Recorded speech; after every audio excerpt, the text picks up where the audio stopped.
My name's Sarah, a 29-year-old accountant with a knack for numbers and a love for a well-balanced budget. I'm married to Alex, a man whose sense of humor is as strong as his love for me. We live in a small, well-appointed apartment I inherited and spruced up over the years. It's our little haven, filled with the laughter and love of a young, happy couple. One lazy Sunday, as I was reconciling some accounts, Alex lounged on the sofa, chuckling at something on his phone. "Hey, money wizard, any chance you can conjure up a feast for lunch?" he joked, looking up at me with a grin. Rolling my eyes, I replied, "With your spending habits? I'd need real magic for that." Our banter was interrupted by the doorbell. It was Mrs. Thompson, Alex's mother, standing at the doorstep with her usual air of disdain hidden poorly behind a strained smile. "Hello, dear," she greeted, her eyes immediately scanning the apartment. "Hi, Mom," Alex said, getting up to hug her. "What brings you here today?" "Oh, just wanted to see how you two are managing in this tiny place," she replied, her voice dripping with a tone that suggested she found our living situation pitiable. I bit my tongue, offering a polite smile. "Would you like some coffee, Mrs. Thompson?" As I set about making coffee, I overheard their conversation from the kitchen. Mrs. Thompson was lamenting her financial difficulties, the costs of maintaining her large, old house apparently overwhelming her. "It's just so much, Alex. I don't know how I'll manage," she sighed dramatically. Alex looked concerned.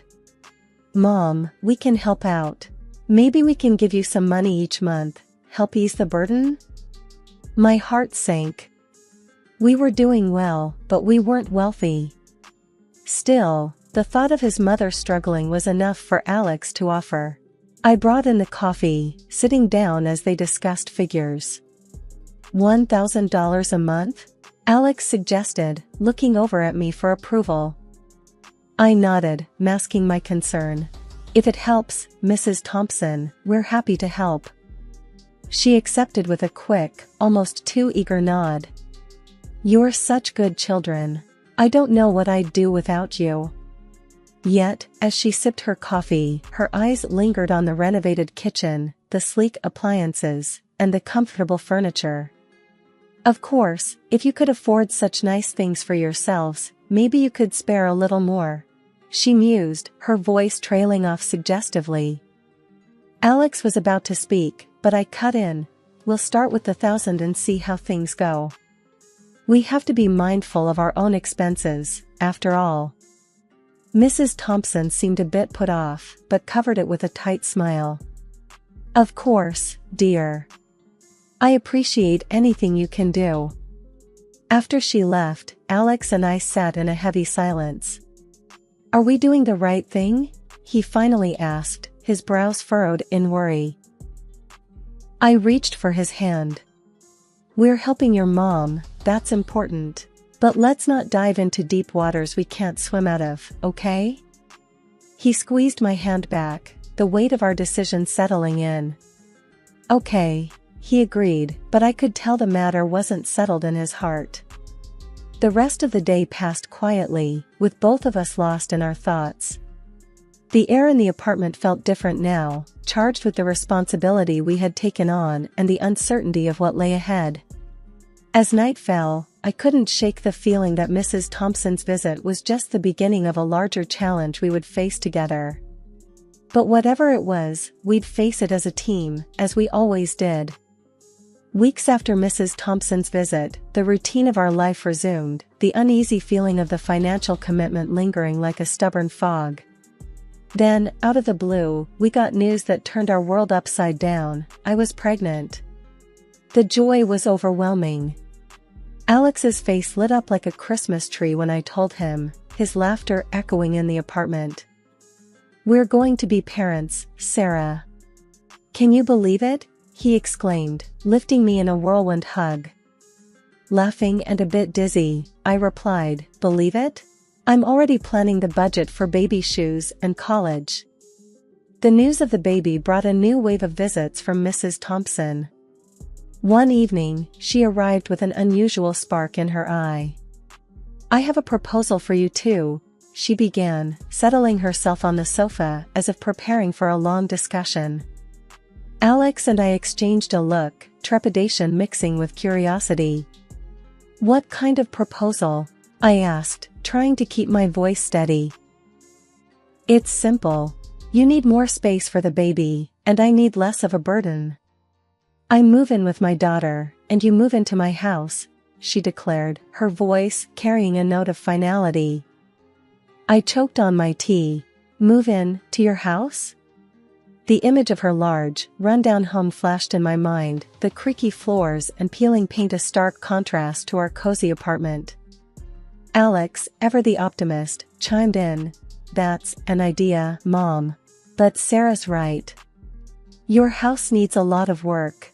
Undeterred, Mrs. Thompson continued. "Think of it, Alex. Your child can grow up in the house you did, and with Sarah's knack for budgeting, you can turn it into something beautiful." I could see Alex's eyes soften at the thought, the sentimental value of his childhood home pulling at him. But practicality nipped at my mind. "It's a big decision, Mrs. Thompson. And a big project. We need to think it over, discuss the costs, the work." But she was on a roll. "You won't get a better offer. Space for the baby, a family home. It's perfect. Think fast, though. I don't want to be a burden on my daughter for long." The conversation spun around us, Alex caught in memories and possibilities, Mrs. Thompson pressing her point, and me, trying to anchor it all in reality. "We'll talk it over," I finally said, cutting through the chatter. "We need time to decide what's best for our family." After she left, the apartment felt too small, the walls closing in with the weight of her proposal. Alex paced, torn between nostalgia and the reality of the massive undertaking. "Sarah, it could be great, right? The baby, the house. But it's a lot," he said, running his hands through his hair. I took his hands, steadying him. "Let's sleep on it. Make lists, pros and cons. We do this right, or not at all." He nodded, the worry lines easing a bit. "You're right. As always. Let's figure this out together." That night, sleep was elusive, the future a jumble of cribs and construction. But as I lay there, listening to Alex's steady breathing, I knew whatever decision we made, we'd face the consequences, good or bad, as one. The thought was a small comfort in the sea of uncertainty that Mrs. Thompson's unexpected proposal had plunged us into. After many sleepless nights and endless discussions, Alex and I decided to take on the challenge. The prospect of creating a loving home for our baby in his childhood house won over the daunting task ahead. "All right, let's do this. But we're doing it our way, no cutting corners," I declared one morning, determination firm in my voice. Alex smiled, his usual optimism shining through. "That's my girl. It'll be our project, our home." The house stood as I remembered, large and looming, its once grand features now dulled by time and neglect. As we walked through the creaking doors, the reality of what we'd taken on hit me. "What have we gotten ourselves into?" I murmured, more to myself than to Alex. He wrapped an arm around me. "Hey, it's going to be great. A bit of paint here, some new floors there." I raised an eyebrow. "And the plumbing, electrics, heating." My voice trailed off as the list grew longer in my mind. "We brought in a designer, Tom, a friend known for his practical yet stylish eye." "Okay, let's see what we've got," Tom said, clipboard in hand, ready to tackle the beast. Room by room, we assessed, planned, and budgeted. The numbers were dizzying, but every decision was made with our future in mind. The workers started, their presence a constant in the once quiet house. Dust and noise became our new normal, but with each completed task, the place began to transform. One particularly chaotic day, As I navigated through ladders and paint cans, I found Alex staring at the nursery, a soft smile on his face. "Can you imagine it, Sarah? Our little one right here?" I joined him, envisioning the room not as it was, but as it would be. "It'll be beautiful, Alex. The perfect place for baby naps and bedtime stories." The days turned into weeks, and slowly the house began to resemble a home. The sagging ceilings were now sturdy and smooth, the walls fresh with paint. The old, grimy windows replaced with clear glass that let the light flood in. Each evening, we reviewed the progress, our excitement growing with every box ticked off the list. But it wasn't all smooth sailing. Delays and unexpected repairs tested our patience and budget. "Another issue? What now?" I'd ask, frustration mounting as Tom relayed the latest hiccup. "Plumbing's older than we thought. Needs more work, but we'll get it done," Tom would assure, his calm demeanor a stark contrast to my frazzled nerves. Despite the setbacks, we pushed forward, driven by the vision of our family in this home. And as the final touches were put in place, the house, once a daunting project, stood proud and welcoming, a testament to our hard work and love. Exhausted but elated, we stepped back, taking in the sight. "We did it, Sarah. We actually did it," Alex said, his voice thick with emotion. I leaned into him, the house behind us no longer just a building, but a symbol of our new beginning. "We sure did, love. Now, let's get ready to welcome our little one into it." With that, we turned and walked into our future, ready for whatever it might hold. Just as we settled into our newly renovated home, savoring the calm after months of relentless work, our world was turned upside down again. It was a crisp Saturday morning, and we were out getting some fresh air and much-needed couple time. When we turned the corner onto our street, my heart dropped. A moving truck was parked in front of our house, and men were carrying out our furniture. "What the?" Alex's voice trailed off as we hurried toward the chaos. As we pushed through the front door, the sight that greeted us was like a punch to the gut. Mrs. Thompson and her daughter, Carol, were there, directing the movers with an air of authority that left no room for questions. "What in the world is going on here?" I demanded, my voice shaking with a mix of anger and disbelief. Mrs. Thompson turned to us, a smirk playing on her lips. "Oh, Sarah, Alex, good, you're here. I've decided it's time I move back into my house." "Your house? We just spent months turning this place around, not to mention the money we poured into it." Alex's voice rose, his usual calm demeanor gone. Carol chimed in, her tone just as cold as her mother's. "Well, it's a family house, and we're family. It's only right we live here. Plus, think of how nice it'll be for my kids in that lovely nursery you fixed up." I felt like I was in a bad dream, the room spinning around me. "But you told us to move in here. You pushed for this. We have a baby on the way, for goodness sake." Mrs. Thompson shrugged, her gaze void of any sympathy. "Things change, dear. I needed a break, and you provided it. But now, it's time for you to go back to your little apartment." The reality of her words hit me like a tidal wave. All our work, all our dreams for this house, were being ripped away without a second thought. I glanced at Alex, his face a mask of shock and hurt. "Mom, you can't do this. We have rights. We'll fight this," he stammered, the fight in his voice not matching the defeat in his eyes. Mrs. Thompson laughed, a sound that chilled me to the bone. "Good luck with that. Now, if you'll excuse us, we have a house to settle into."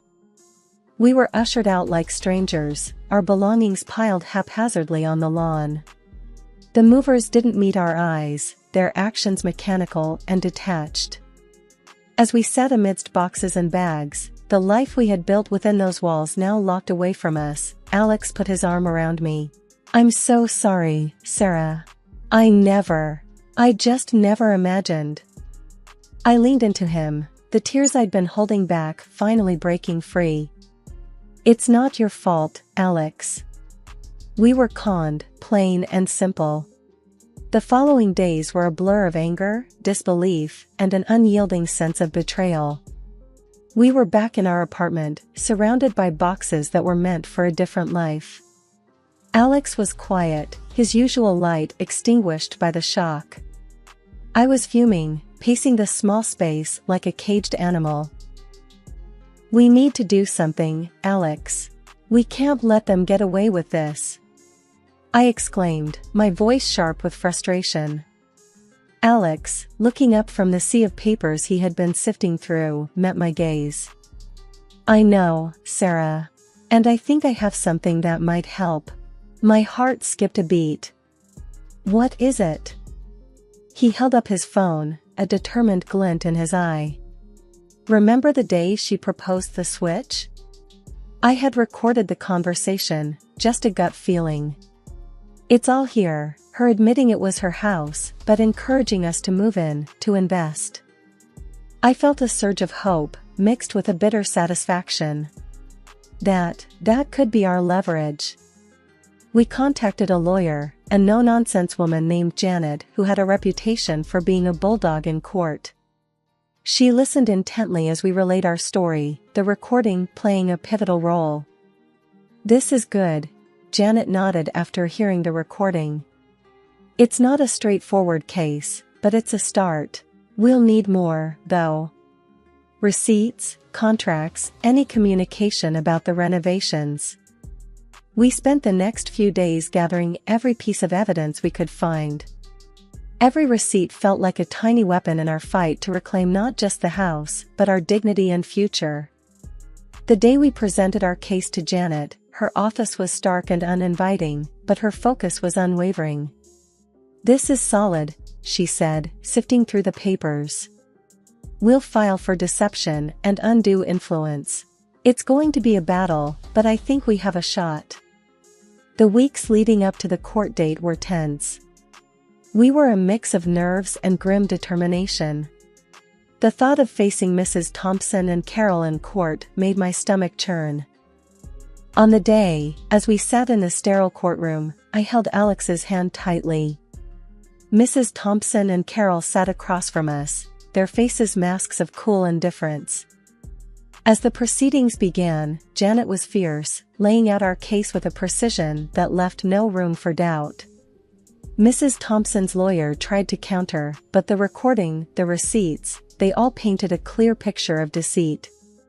When it was Mrs. Thompson's turn to speak, her voice was shaky, a stark contrast to the confident, almost smug tone she had used when kicking us out. I didn't mean for it to go this far. I just needed some help, and I thought." "Thank you, no further questions," Janet cut her off, turning back to the judge with a nod. The rest of the trial was a blur of legal jargon and closing arguments. As we waited for the judge to deliver his verdict, I felt Alex's hand grip mine, his palm sweaty. The judge finally looked up, his gaze sweeping over the courtroom. "After reviewing the evidence and testimonies, I find in favor of the plaintiffs. It is clear that there was a calculated effort to mislead and benefit from their investments." Relief flooded through me, tears pricking at the corners of my eyes. Alex let out a long breath, his body sagging slightly. As we walked out of the courtroom, the world seemed a little brighter, a little more hopeful. "We did it," I whispered, my voice thick with emotion. Alex pulled me into a hug, right there on the courthouse steps. "We did," he agreed, his voice steady and sure. "And now, we move forward." The battle was over, but the war had left its scars. As we started the journey back to our apartment, the future was uncertain, but one thing was clear: we were stronger together, and no matter what came next, we would face it as a team. After the legal victory, the weight of the past months began to lift, but the task of truly moving on was still ahead of us. The first order of business was to clear out the house, our house, as the court had affirmed, at least in terms of the investment we'd made. Alex and I returned, not as residents, but as reclaimers of our peace and investment. We methodically removed every piece of furniture, every appliance, and even the fancy new plumbing fixtures we'd installed. Each item carried out was a chapter of our ordeal, closed and packed away. "I can't believe we're stripping the house bare," Alex said, his voice echoing in the now hollow space. "It's only what we put into it," I reminded him, my voice firm with a resolve that hadn't been there before. As we worked, Mrs. Thompson arrived, her eyes wide as she saw the shell of what had once been her home. She began to sob, her body shaking with each heave. "Please, I didn't mean for any of this. I'm so sorry. Can't we just forget all this happened?" she pleaded, her voice desperate. Alex and I exchanged a look, the shared pain and betrayal still fresh between us. "We're beyond sorry now," Alex said. "We're just doing what's fair." With the house emptied of our contributions, we also cut the financial cord that had bound us to Mrs. Thompson. The monthly checks we had been sending were no more. It was a hard decision, but necessary for us to truly start anew. The final blow to Mrs. Thompson's crumbling world came when she had to face the financial consequences of her actions. In order to reimburse us for the extensive and costly renovations, she was forced to sell the house. The place that had been a symbol of her deceit now had to be let go, the proceeds going towards paying us back.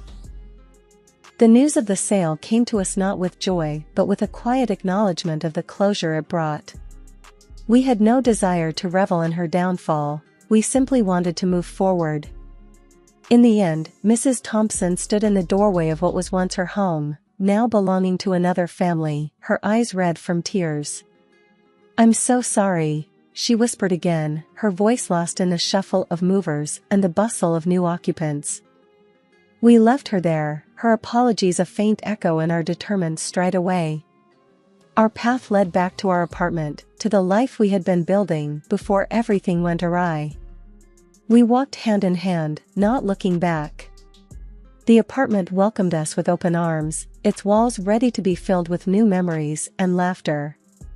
And as we settled back into the rhythm of our life, the nursery awaiting its occupant, we knew that we had come out of this stronger.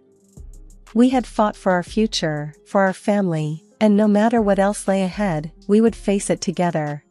Life has a funny way of smoothing out the edges after a storm. Our apartment, once a temporary shelter, had transformed back into a loving home. With the past finally behind us, Alex and I focused on the future, especially with our baby's arrival just around the corner. One evening, as I was arranging some baby clothes, Alex came up behind me and wrapped his arms around my waist. "You know, I can't wait to meet our little one. It's like the start of something amazing, isn't it?" he said, his voice warm and excited. I leaned back into his embrace, feeling the gentle kick from our unborn child. "It really is. After everything, this feels like we've been given a fresh start, a new chapter." We spent our evenings planning and dreaming, talking about the kind of parents we wanted to be, the things we wanted to teach our child. The nursery, once a source of contention, was now a haven of hope and anticipation, filled with soft colors and the gentle lullabies that floated from a music box. The day our daughter was born, the world seemed to stand still. She was perfect, a tiny bundle of joy that instantly became the center of our universe. Holding her for the first time, I felt a surge of love so powerful it nearly overwhelmed me. As we sat there, in the quiet of the nursery, the world outside continuing on, I realized that this was what true happiness felt like. It wasn't about the absence of conflict or the avoidance of challenges. It was about facing them head-on, together, and coming out the other side stronger and more united.